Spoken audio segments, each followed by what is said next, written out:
네, 오프라인 사업이 이제 여기서 위험한 이유가 뭐냐면, 이거는 아마 많이 못 들었던 내용일 수도 있어요. 아마 처음 하시는 분들이 이런 것까지는 고려를 잘 못할 것 같아요. 자, 오프라인 사업은 한정적인 상권이 굉장히 큰 단점입니다. 자, 오프라인 내가 가게를 차리면 결국 타겟이 어디예요? 우리 동네란 말이에요, 동네. 뭐 해봐야 이 같은 구역의 시내권. 여기서 사람들이 온단 말이에요. 그러면 여기서 팔아야 되는 물건이 뭘까요? 타겟 상품이 뭐냐면 일반적인 상품을 해야 돼요. 대중적인 상품이라고 하는 게 좀 더 맞겠죠? 무슨 말이냐면, 내가 만약에 버터를 팔고 싶다고 해봐요.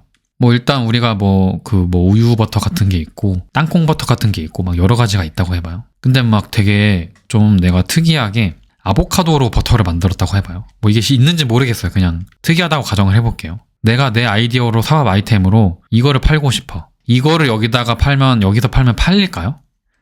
팔릴 수 있지만 잘 안 팔립니다. 왜냐하면 이거는 대중적인 상품이 아니에요. 대중적인 거는 우리가 흔히 알고 있는 게 대중적인 거예요.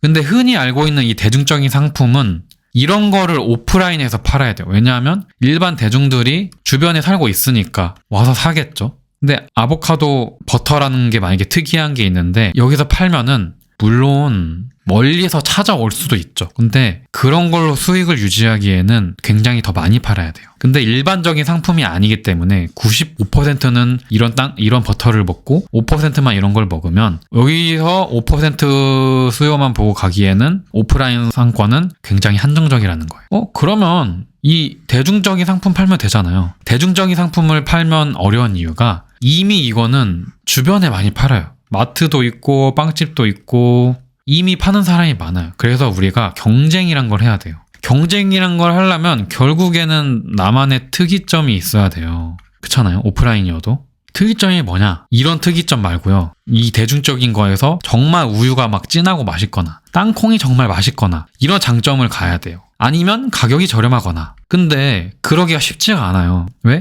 일반적인 1인 창업하시는 분들은 우리가 흔히 말하는 대기업들 있죠? 그런 데보다 더 싸고 맛있게 하기가 어려워요. 재료를 가져오는 것도 소량으로 가져와야 되고 아무래도 기술도 부족하고 노하우도 부족하겠죠. 그러니까 애초에 경쟁이 안 돼요. 주변에 이미 있는 상권이랑. 결국엔 프랜차이즈나 이런 것들이랑 싸워야 되는데 이길 수가 없는 거예요. 저가 커피를 이길 수가 없어요. 왜? 거기는 워낙 대량으로 하니까 원가가 싸니까. 그리고 브랜드 인지도도 있고 거기보다 우리가 더 좋은 거를 더 싸게 해야 되는데 그게 어렵다는 거예요. 그래서 할 거면 아예 대중적이지 않은 특이한 걸 가야 되는데 특이한 거는 오프라인 일반적인 상권에선 하기가 어렵다.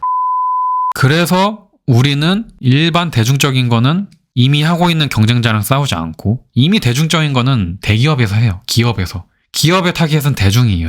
일반적인 대중이 수요가 많으니까 이 퍼센트가 많으니까 거기를 타겟으로 해야죠. 왜냐하면 기업은 누구랑 싸워서 이길 수 있으니까. 근데 1인 사업하시는 분들이 싸우려면 그 기업의 그 프랜차이즈로 들어가는 방법이 있거나 내가 저가 커피를 만들 수 없으면 메아커피 프랜차이즈 해야죠. 근데 문제는 이건 뭐예요? 이거는 돈이 정말 안 남아요. 애초에 기업은 자기들이 돈 버는 게 목적이지 자영업자를 잘 먹고 잘 살게 해주는 게 목표가 아니에요. 그러니까 애초에 돈이 딱 한 200만 원에서 300만 원 정도 남게끔 세팅을 해놓습니다. 여기서 만약에 4,500 남는다고 해봐요. 내가 메아커피를 하는데 4,500이 남아? 이럴 거면요. 애초에 이 구조를 바꿔버려요. 프랜차이즈 본사에서. 왜? 여기서 원가 비싸게 팔거나 돈 더 뜯어내가지고 회사가 돈을 벌지 아무것도 없이 사업하는 사람한테 4,500을 벌게 놔두겠어요. 근데 딱 버틸 만큼만 벌게 해주는 거죠.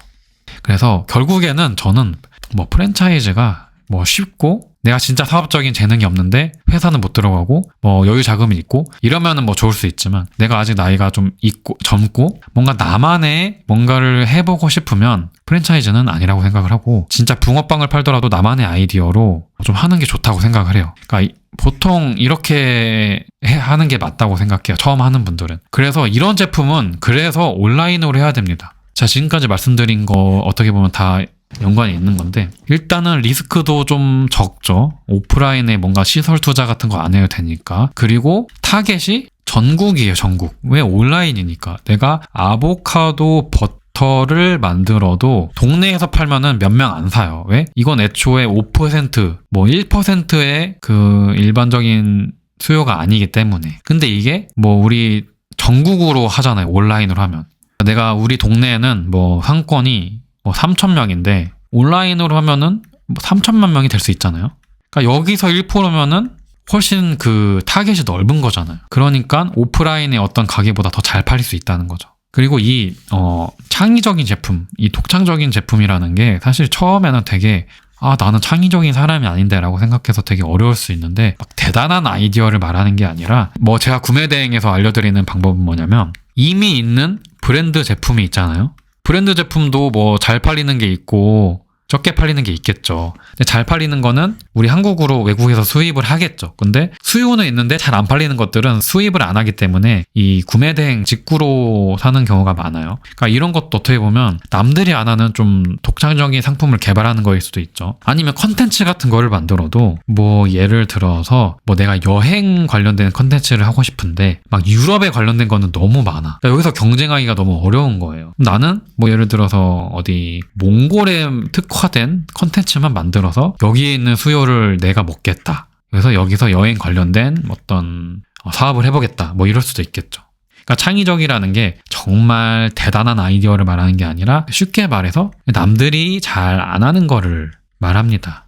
자, 그리고 자본 리스크에 대해서 좀 말씀드리면 이 오프라인 사업에 대한 어떤 리스크를 말하는 건데 정말 이게 여러 개가 있어요. 리스크가. 뭐 일단 임대료 있죠. 임대료. 뭐 물론 온라인 사업도 임대료가 있을 수 있어요. 사무실이 필요하면. 근데 이것도 잘 되고 나서 하면 돼요. 근데 오프라인은 처음부터 임대료가 있어야 되죠. 그리고 임대료가 더 비싸죠. 그리고 인건비가 필요해요. 직원을 써야 되고 중요한 건 사장 인건비도 필요해요. 그러니까 내가 가게를 계속 봐야 돼. 그러니까 이게 되게 중요한 포인트인데 장사가 안 되는 게 문제가 뭐냐면 장사가 안 돼도 오프라인 매장은 내가 가게를 봐야 돼요. 그러니까 다른 일을 하기가 쉽지가 않아. 근데 온라인 같은 경우는 만약에 안 된다고 해도 안 되면 뭐 내가 다른 일을 하면 되잖아요. 근데 내가 뭐 구매 대행 상품을 온라인에 올려놨는데 마켓을 내가 계속 지키고 있는 게 아니잖아요. 그냥 한번 올려놓으면은 알아서 쿠팡에서 돌아가가지고 물건이 팔리는 거기 때문에 내가 가게를 볼 일이 없어요. 그러니까 안 돼도 다른 시도가 쉬워. 오프라인 매장은 내가 가게를 보고 있어야 돼요. 장사가 안 돼도. 장사가 안 되는데 그럼 직원을 뭐 계속 쓸 거예요? 장사가 안 되면 내가 가게를 봐야 되는데 내가 가게를 보고 있으면 다른 오프라인 사업을 또 할 수가 없어요. 자, 그리고 이거는 정말 꼭 명심을 해야 되는 게 뭐냐면 처음 내가 구상한 대로 잘 되는 경우가 거의 없습니다. 네, 진짜. 처음에 내가 가게를 차리고 사업한다고 다 망하는 건 아니에요. 잘 되는 경우 당연히 있죠. 근데 99%는 그러니까 장사가 잘 되고 뭐 온라인이든 오프라인이든 잘 되는 분들한테 다 물어보시면 내가 처음 생각한 거랑은 다르다. 내가 지금 하고 있는 것들이 내가 처음 생각한 게 아니다. 라고 말하는 경우가 99%일 거예요. 그러니까 이 말이 뭐냐면 오프라인 사업을 무조건 하지 말라는 게 아니에요. 오프라인 사업도 당연히 뭐 제가 뭐 하지 말라고 할 수가 없죠. 하지 말라가 아니라 하더라도 내가 물건을 처음 팔아보고 사업을 처음 해본다면 어쨌든 이 결국에는 공통점들이 있거든요. 뭐 고객을 대하는 어떤 태도라든지 물건을 보는 어떤 감, 어떤 이런 돈 관련된 돈 냄새를 잘 맡는다고 하죠. 뭐 그리고 홍보는 어떻게 해야 되는지 뭐 세금은 어떻게 해야 되는지 그러니까 이런 것들을 한번 경험을 하고 나서 제대로 뭔가 지르라는 거예요. 지르더라도. 정말 내가 살면서 한 번도 붕어빵 한번 안 팔아본 사람이 갑자기 1억, 2억 투자해가지고 이거는 내 생각이 될 것 같아 하면서 이렇게 사업을 하는 게 정말 완전 도박이라는 거예요. 도박.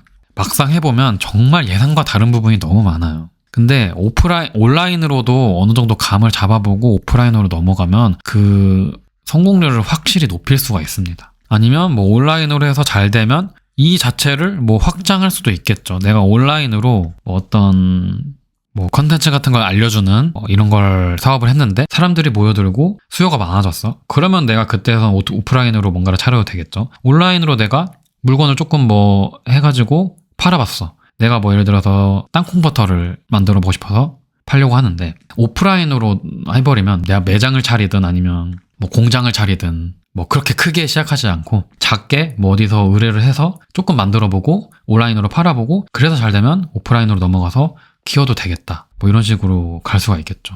네, 그래서 오늘은 제가 막 이런저런 유튜브를 보다가 이제 자영업자들이 참 많이 망한다고 하더라고요. 그리고 제가 봐도 요즘에 길 지나다니면서 보면 손님이 없어요, 가게에. 어제도 제가 밥을 좀 늦게 먹어가지고 이제 대패 삼겹살을 먹으러 갔는데 손님이 없어요. 한 테이블, 우리 테이블밖에. 근데 대패 삼겹살 또 싸잖아요. 저희가 막 그 2명이서 가서 먹었는데 3만 얼마 나왔어요. 3만 얼마. 맥주도 한 잔 먹었고 고기도 막 많이 시켰어요. 근데 워낙 싸다 보니까 3만 7천 원 나왔어요. 뭐 그렇게 얼마 남겠어요. 몇 테이블 못 받았는데 하루에. 근데 거기 인건비 있죠. 뭐 재료비 들어가죠. 인테리어 그 임대료 나가죠. 이렇게 오프라인으로 해서 힘들어하는 경우가 너무 많아요. 그러니까 온라인은 진짜 막말로 매출이 안 나와도 큰 타격이 없어요. 큰 타격이. 내가 적어도 놀았잖아. 적어도 일은 안 했잖아. 물건이 안 팔려도. 그리고 뭐 인건비나 매장 임대료가 나간 것도 아니고 전기세가 나가는 것도 아니니까. 지금 시대가 또 온라인 쪽으로 많이 왔고 온라인으로 또 할 수 있는 것들이 정말 많아지고 있습니다. 네. 그래서 오프라인 사업도 물론 좋지만 오프라인은 뭔가 좀 어려운 시장이 되었어요. 경쟁이. 정말 오프라인은 서비스도 줘야 되고 뭐 품질도 줘야 되고 뭐 품질하면 뭐 물건이라든지 음식 맛이겠죠. 그다음에 가격도 써야 돼. 근데 막 요즘 플랫폼 이런 데 수수료도 엄청 내. 남는 게 없어요. 남는 게. 들어가는 돈은 많은데. 그래서 정말 자신 있는 거 아니면 내가 뭔가를 해보겠다 싶으면 온라인으로 최대한 이것저것 해보고 뭔가 거기서 감을 얻고 시도를 해도 훨씬 리스크가 적게 시도를 할 수 있지 않을까 싶습니다. 네, 이번 영상은 여기까지입니다. 감사합니다.